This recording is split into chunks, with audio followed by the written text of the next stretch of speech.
ॐ भूर्भुवः स्वः तत्सवितुर्वरेण्यं भर्गो देवस्य धीमहि धियो यो नः प्रचोदयात्। ओम शांति शांति शांति। नमस्कार मेरे प्यारे दोस्तों, ये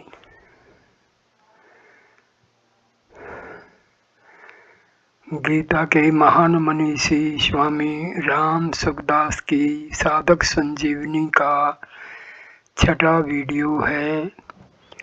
इस वीडियो को हम 21वें और 22वें श्लोक से शुरू करते हैं। अर्जुन उवाच सैन्योर्भयोर्मध्ये रथं स्थापय मैच्युत यावदते निरीक्षे अहं योद्ध कामानवस्थान् कैर्मया सह योद्ध व्यमी सिमरन् समुद्यमे।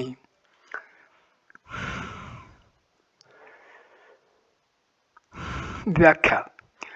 अच्युत सैन्योर्भयोर्मध्ये रथं स्थापय, दोनों सेनाएं जहां युद्ध करने के लिए एक दूसरे के सामने खड़ी थी, वहां उन दोनों सेनाओं में इतनी दूरी थी कि एक सेना दूसरी सेना पर बाण आदि मार सके। उन दोनों सेनाओं का मध्य भाग दो तरफ से मध्य था। एक सेनाएं जितनी चौड़ी खड़ी थी उसी चौड़ाई का मध्य भाग दूसरा, दोनों सेनाओं का मध्य भाग जहां से कौरव सेना जितनी दूरी पर खड़ी थी उतनी ही दूरी पर पांडव सेना खड़ी थी। ऐसे मध्य भाग में रथ खड़ा करने के लिए अर्जुन भगवान से कहते हैं, जिससे दोनों सेनाओं को आसानी से देखा जा सके। सैन्योर्भयो मध्य पद गीता में 3 बार आया है।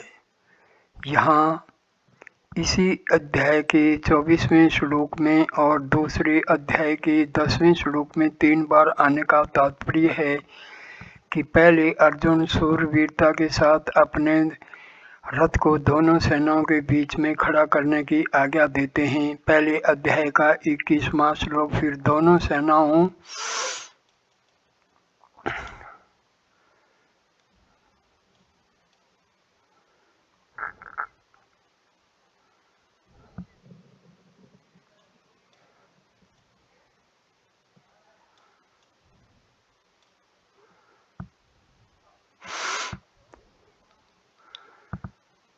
दोनों सेनाओं के बीच में खड़ा करने की आज्ञा देते हैं। पहले अध्याय का 21वां श्लोक फिर दोनों सेनाओं के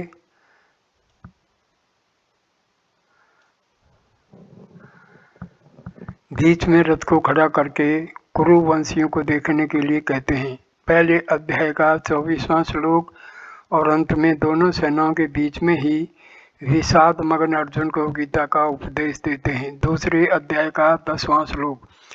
इस प्रकार पहले अर्जुन में शूरवीरता थी, बीच में कुटुंबियों को देखने से मोह के कारण उनकी युद्ध से उपरती हो गई और अंत में उनको भगवान से गीता का महान उपदेश प्राप्त हुआ, जिससे उनका मोह दूर हो गया।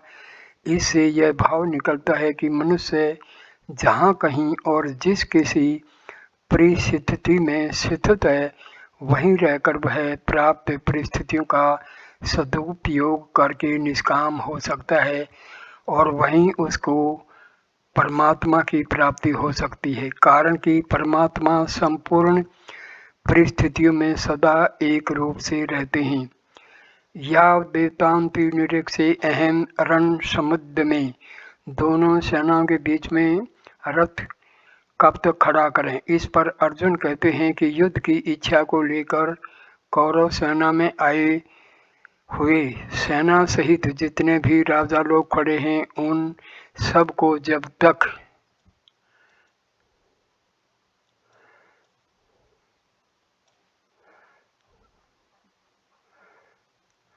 मैं देखने लूं, तब तक आप रथ को वहीं खड़ा रखिए। इस युद्ध के उद्योग में मुझे किन के साथ युद्ध करना है,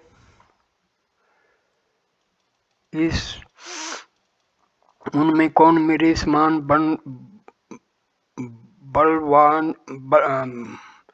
बल वाले हैं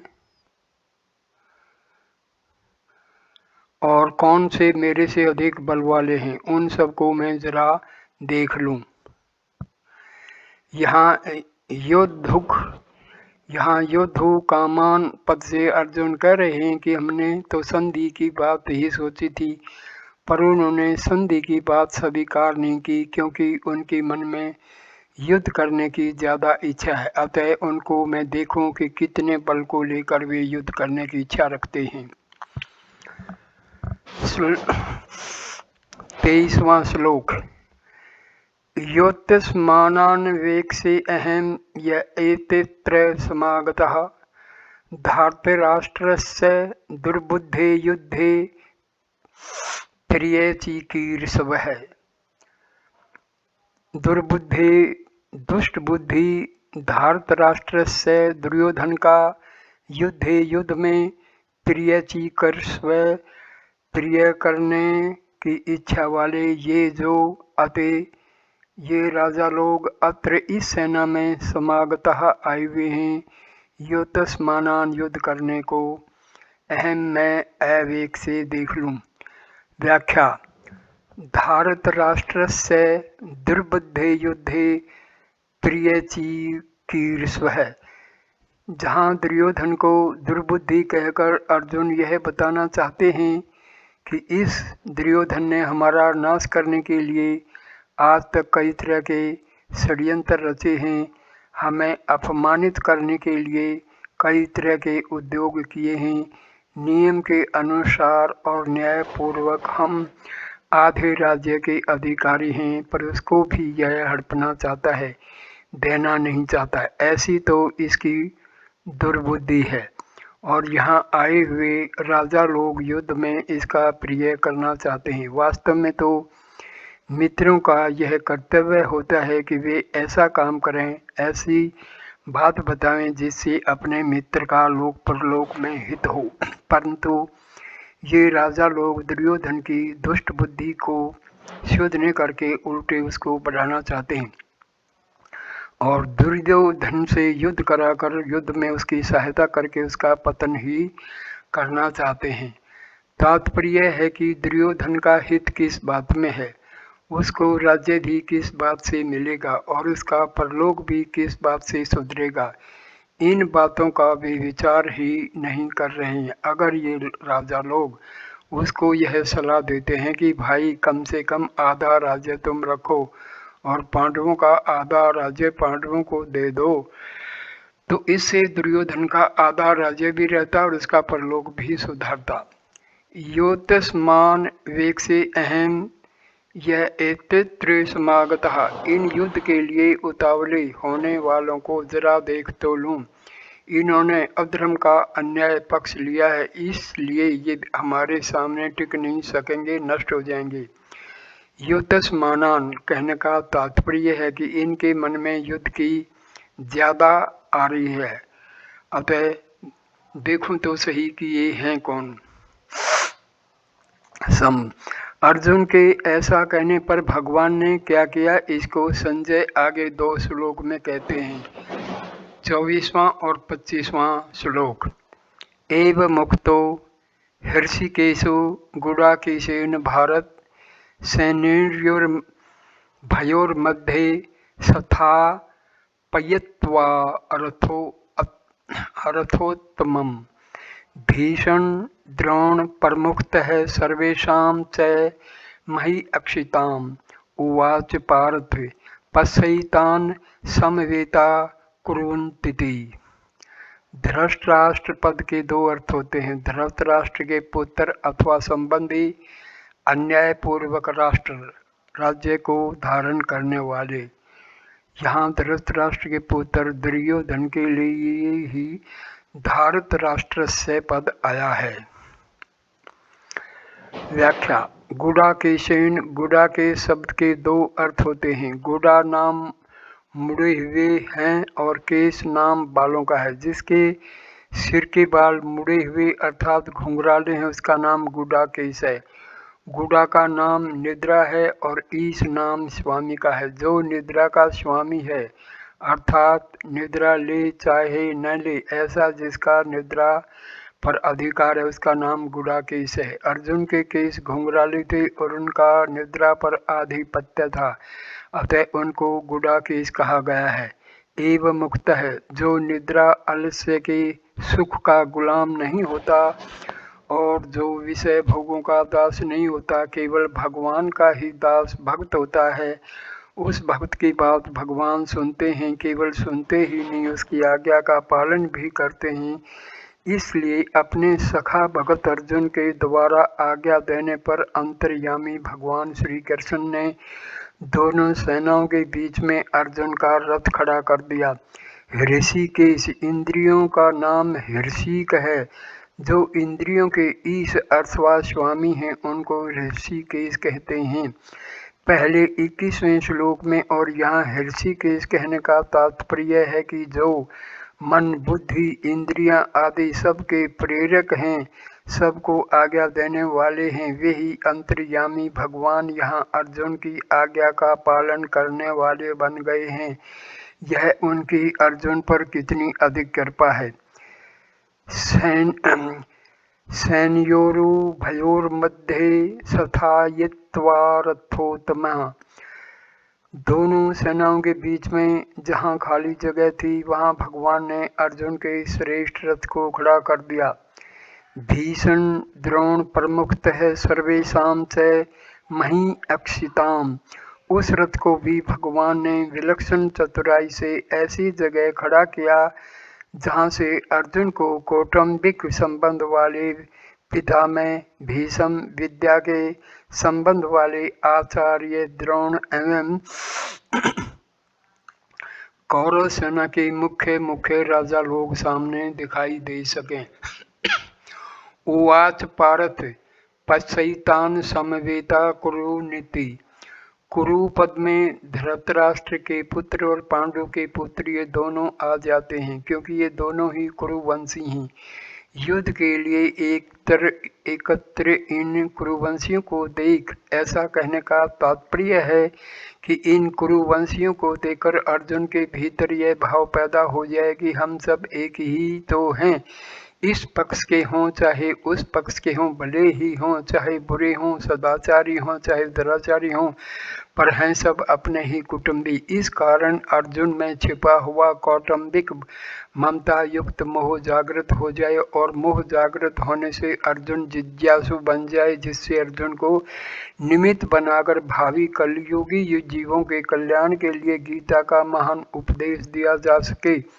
इसी भाव से भगवान ने यहाँ पश्यैतान् समवेतान् कुरून् कहा है, नहीं तो भगवान पश्यैतान् धृतराष्ट्रान् समानिति ऐसा भी कह सकते थे, परंतु ऐसा कहने से अर्जुन के भीतर युद्ध करने का जोश आता, जिससे गीता के प्राकट्य का अवसर ही नहीं आता और अर्जुन के भीतर का प्रक्षुब्ध कौटुंबिक मोह भी दूर नहीं होता, जिसको दूर करना भगवान अपनी जिम्मेवारी मानते हैं। जैसे कोई फोड़ा हो जाता है तो वैद्य लोग पहले उसको पकाने की चेष्टा करते हैं और जब वह पक जाता है तब उसको चीरा देकर साफ कर देते हैं। ऐसा ही भगवान भक्त के भीतर छिपे हुए मोह को पहले जागृत करके फिर उसको मिटाते हैं। यहाँ भी भगवान अर्जुन के भीतर छुपे हुए मोह को कुरूण पश्य कहकर जागृत कर रहे हैं, जिसको आगे उपदेश देकर नष्ट कर देंगे। अर्जुन ने कहा था कि इनको मैं देख लूं निरीख से अवेक से, अतः यहाँ भगवान को पश्य तू देख ले ऐसा कहने की जरूरत ही नहीं थी। भगवान को तो केवल रथ खड़ा कर देना चाहिए था, परंतु भगवान ने रथ खड़ा करके अर्जुन के मोह को जागृत करने के लिए ही कुरूण पश्य, इन कुरुवंशियों को देख ऐसा कहा। कौटुंबिक स्नेह और भगवत प्रेम इन दोनों में बहुत अंतर है। कुटुंब में ममता युक्त स्नेह हो जाता है तो कुटुंब के अवगुणों की तरफ ख्याल जाता ही नहीं, किंतु ये मेरे हैं ऐसा भाव रहता है। ऐसे ही भगवान का भक्त में विशेष स्नेह हो जाता है तो भक्त के अवगुणों की तरफ भगवान का ख्याल जाता ही नहीं, किंतु यह मेरा ही है ऐसा ही भाव रहता है। कौटुंबिक स्नेह में क्रिया तथा पदार्थ शरीर आदि की और भगवत प्रेम में भाव की मुख्यता रहती है। कौटुंबिक स्नेह में मूढ़ता मोह की और भगवत प्रेम में आत्मीयता की मुख्यता रहती है। कौटुंबिक स्नेह में अंधेरा और भगवत प्रेम में प्रकाश रहता है। कौटुंबिक स्नेह में मनुष्य कर्तव्यच्युत हो जाता है और भगवत प्रेम में तल्लीनता के कारण कर्तव्य पालन में भी स्मृति तो हो सकती है, पर भक्त कभी कर्तव्यच्युत नहीं होता। कौटुंबिक स्नेह में कुटुंबियों की और भगवत प्रेम में भगवान की प्रधानता होती है। पूर्व श्लोक में भगवान ने अर्जुन से कुरुवंशियों को देखने के लिए कहा, उसके बाद क्या हुआ इसका वर्णन संजय आगे श्लोकों में करते हैं। 26वां श्लोक। तत्रापश्यत्था पार्थ पितृनथ पितामहान् आचार्य तुला भ्रातृपुत्र पौत्री सखीन् सत्तता सवसुरा सुहृदश्चैव सैन्योर्भिरपि। व्याख्या। तत्रापश्यत् सैन्योरुभयोरपि। जब भगवान ने अर्जुन से कहा कि इस रणभूमि में इकट्ठे हुए कुरुवंशियों को देख, तब अर्जुन की दृष्टि इन दोनों सेनाओं में स्थित अपने कुटुंबियों पर गई। उन्होंने देखा कि उन सेनाओं में युद्ध के लिए अपने अपने स्थान पर भूरिश्रवा आदि पिता के भाई खड़े हैं, जो कि मेरे लिए पिता के समान हैं। भीष्म सोमदत्त आदि पिता में खड़े हैं। द्रोण कृप आदि आचार्य विद्या पढ़ाने वाले और कुल गुरु खड़े हैं। पुरोजित कुंती भोज शल्य शकुनी आदि मामा खड़े हैं। भीम दुर्योधन आदि भाई खड़े हैं। अभिमन्यु घटोत्कच लक्ष्मण दुर्योधन का पुत्र आदि मेरे और मेरे भाइयों के पुत्र खड़े हैं। लक्ष्मण आदि के पुत्र खड़े हैं, जो कि मेरे पौत्र हैं। दुर्योधन के अश्वत्थामा आदि मित्र खड़े हैं और ऐसे ही अपने पक्ष के मित्र भी खड़े हैं। द्रुपद शैब्य आदि ससुर खड़े हैं। बिना किसी हेतु के अपने अपने पक्ष का हित चाहने वाले सात्यकी कृतवर्मा आदि सुहृद भी खड़े हैं। संबंध। अपने सब कुटुंबियों को देखने के बाद अर्जुन ने क्या किया इसको आगे के श्लोक में कहते हैं। 27वां श्लोक। तान समीक्ष्य स कौन्तेयः सर्वबन्धून् वस्थितान् कृपया पर्याविष्टो विषदनिदम्ब्रवीत्। व्याख्या। तान सर्वान् बंधुन वस्थितान समीक्ष्य। पूर्व श्लोक के अनुसार अर्जुन जिनको देख चुके हैं उनके अतिरिक्त अर्जुन ने बाहिक आदि पर पितामह दृष्टद्युम्न शिखंडी सूरथ आदि साले जयद्रथ आदि बहनोई तथा अन्य कई संबंधियों को दोनों सेनाओं में स्थित देखा। स कौन्तेय कृपया पर्याविष्ट। इन पदों में स कौन्तेय कहने का तात्पर्य है कि माता कुंती ने जिनको युद्ध करने के लिए संदेश भेजा था और जिन्होंने सूरवीरता में आकर मेरे साथ दो हाथ करने वाले कौन हैं। ऐसे मुख्य मुख्य योद्धाओं को देखने के लिए भगवान कृष्ण को दोनों सेनाओं के बीच में रथ खड़ा करने की आज्ञा दी थी। वे ही कुंती नंदन अर्जुन अत्यंत कायरता से युक्त हो जाते हैं। दोनों ही सेनाओं में जन्म के और विद्या के संबंधी देखने से अर्जुन के मन में यह विचार आया कि युद्ध में चाहे इस पक्ष के लोग मरें चाहे उस पक्ष के लोग मरें, नुकसान हमारा ही होगा। कुल तो हमारा ही नष्ट होगा, संबंधी तो हमारे ही मारे जाएंगे। ऐसा विचार आने से अर्जुन की युद्ध की इच्छा तो मिट गई और भीतर में कायरता आ गई।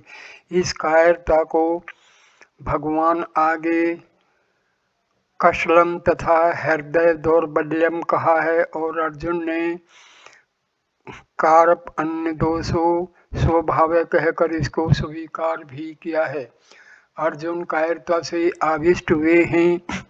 कृपयाविष्ट इससे सिद्ध होता है कि यह कायरता पहले नहीं थी, प्रत्युत अभी आई है। अतः यह आगंतुक दोष है। आगंतुक होने से यह ठहरेगी नहीं, परंतु सूरवीरता अर्जुन में स्वाभाविक है, अतः वह तो रहेगी ही। अत्यंत कायरता क्या है? बिना किसी कारण निंदा, तिरस्कार, अपमान करने वाले, दुख देने वाले, वैर भाव रखने वाले, नाश करने की चेष्टा करने वाले दुर्योधन, दुशासन, शकुनी आदि को अपने सामने युद्ध करने के लिए खड़े देखकर भी उनको मारने का विचार न होना, उनका नाश करने का उद्योग न करना, यह अत्यंत कायरता रूप दोष है। यहाँ अर्जुन को कायरता रूप दोष ने ऐसा घेर लिया है कि जो अर्जुन आदि का अनिष्ट चाहने वाले और समय समय पर अनिष्ट करने का उद्योग करने वाले हैं, उन अधर्मियों पापियों पर अर्जुन को करुणा आ रही है। गीता पहले अध्याय का 35वां और 46वां श्लोक। और वे अक्षत्रिय के कार्य रूप अपने धर्म से चित्त हो रहे हैं।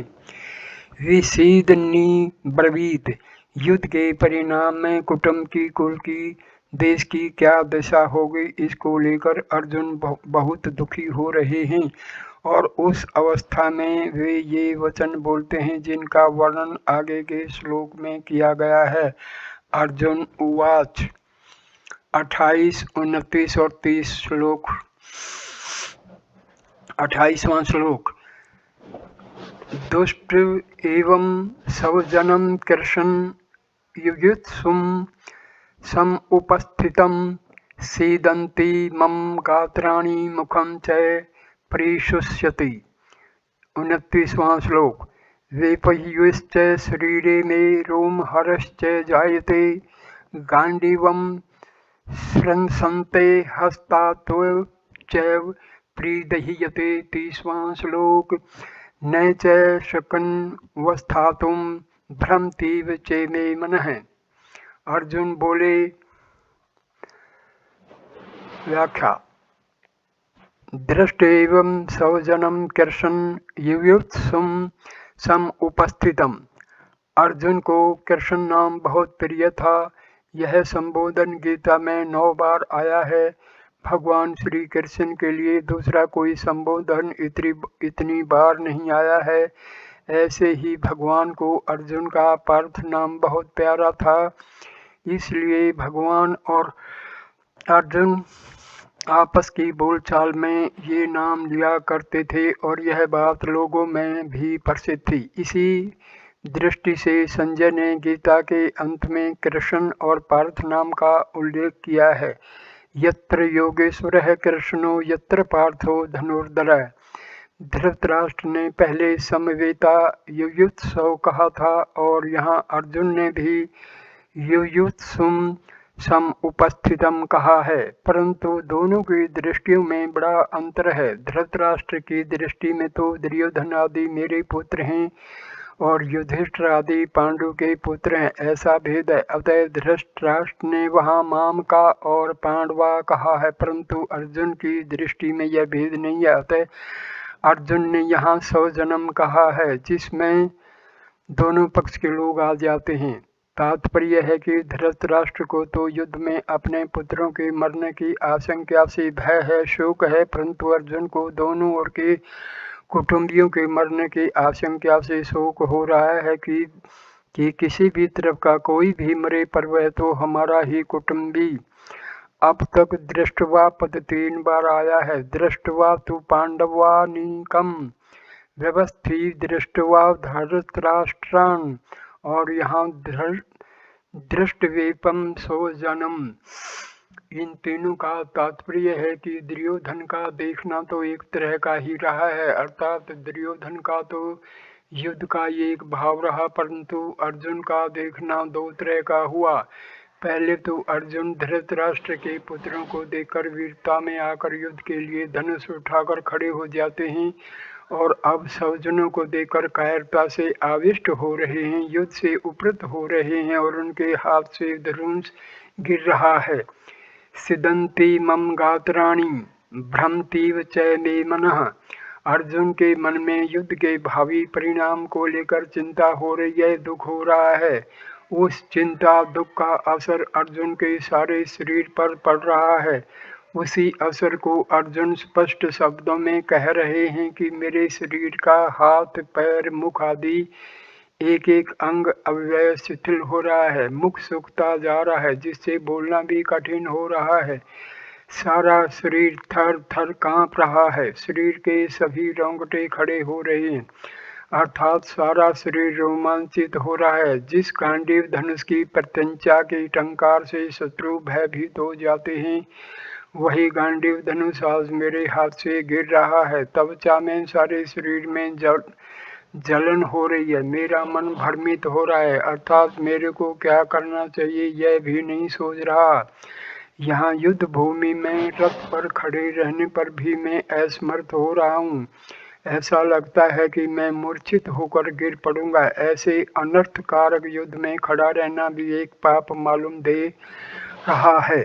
संबंध पूर्व श्लोक में अपने शरीर के शोक जनित 8 चिन्हों का वर्णन करके अब अर्जुन भावी परिणाम के सूचक शकुनों की दृष्टि से युद्ध करने का अनौचित्य बताते हैं।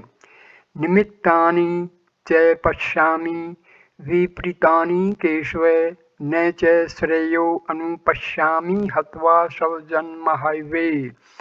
चिंता चिता समान हुत्ता बिंदु मात्र है विशेषतः। सजीवम दहते चिंता निर्विजम दहते चिता। चिंता को चिता के समान कहा गया है, केवल एक बिंदु ही अधिकता है। चिंता जीवित पुरुष को जलाती है और चिता मरे हुए पुरुष को जलाती है। व्याख्या। निमित्तानि च पश्यामि विपरीतानि केशव। हे केशव, मैं शकुन को भी विपरीत ही देख रहा हूँ, शकुनों को भी विपरीत ही देख रहा हूँ। तात्पर्य है कि किसी भी कार्य के आरंभ में मन में जितना अधिक उत्साह हर्ष होता है, वह उत्साह उस कार्य को उतना ही सिद्ध करने वाला होता है। परंतु अगर कार्य के आरंभ में ही उत्साह भंग हो जाता है, मन में संकल्प विकल्प ठीक नहीं होते, तो उस कार्य का परिणाम अच्छा नहीं होता। इसी भाव से अर्जुन कह रहे हैं कि अभी मेरे शरीर में अवयवों का शिथिल होना, कंप होना, मुख का सूखना आदि जो लक्षण हो रहे हैं, ये व्यक्तिगत शकुन भी ठीक नहीं हो रहे हैं। इसके सिवाय आकाश से उल्कापात होना, असमय में ग्रहण लगना, भूकंप होना, पशु पक्षियों का भयंकर बोली बोलना, चंद्रमा के काले चिन्ह का मिट सा जाना, बादलों से रक्त की वर्षा होना आदि जो पहले शकुन हुए हैं वे भी ठीक नहीं हुए हैं। इस तरह अभी के पहले के इन दोनों शकुनों की ओर देखता हूँ तो मेरे को ये दोनों ही शकुन विपरीत अर्थात भावी अनिष्ट के सूचक दिखते हैं। न च श्रेयो अनुपश्यामि हत्वा स्वजन्महावे। युद्ध में अपने कुटुंबियों को मारने से हमें कोई लाभ होगा, ऐसी बात भी नहीं है। इस युद्ध के परिणाम में हमारे लिए श्लोक और परलोक दोनों ही हितकारक नहीं दिखते, कारण कि जो अपने कुल का नाश करता है वह अत्यंत पापी होता है। अतः कुल का नाश करने से हमें पाप ही लगेगा, जिससे नरकों की प्राप्ति होगी।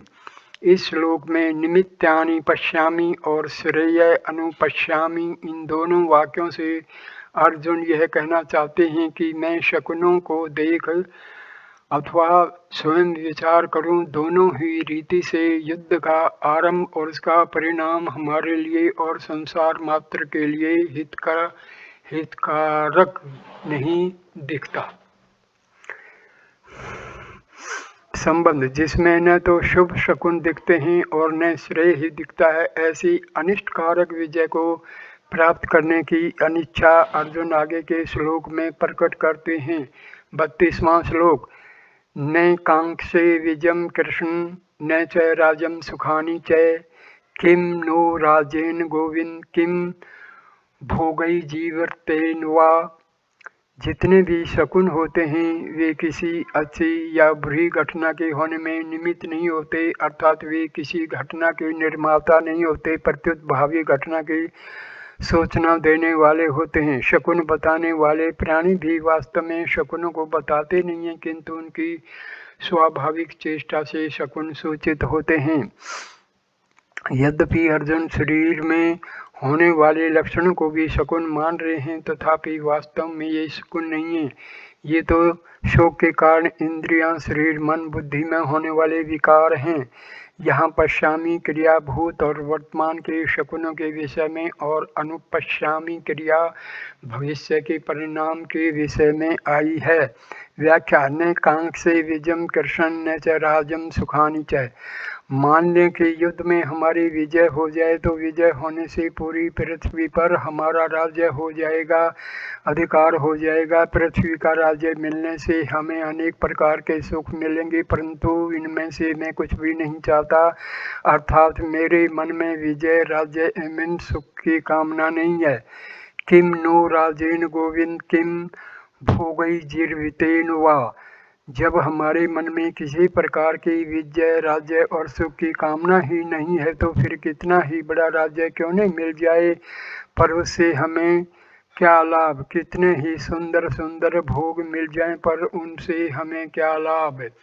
अथवा कुटुंबियों को मारकर हम राज्य के सुख भोगते हुए कितने ही वर्ष जीते रहें पर उससे भी हमें क्या लाभ। तात्पर्य है कि ये विजय, राज्य और भोग तभी सुख दे सकते हैं जब भीतर में इनकी कामना हो, प्रियता हो, महत्व हो, परंतु हमारे भीतर तो इनकी कामना ही नहीं है, अतः ये हमें क्या सुख दे सकते हैं। इन कुटुंबियों को मारकर हमारी जीने की इच्छा नहीं है, क्योंकि जब हमारे कुटुंबी मर जाएंगे तब ये राज्य और भोग किसके काम आएंगे। राज्य भोग आदि तो कुटुंब के लिए होते हैं, पर जब ये ही मर जाएंगे तब इनको कौन भोगेगा। भोगने की बात तो दूर रही, उल्टे हमें और अधिक चिंता शोक होंगे। इस वीडियो को मैं यहीं विराम देता हूँ। अगला 7वां वीडियो हम शुरू करेंगे।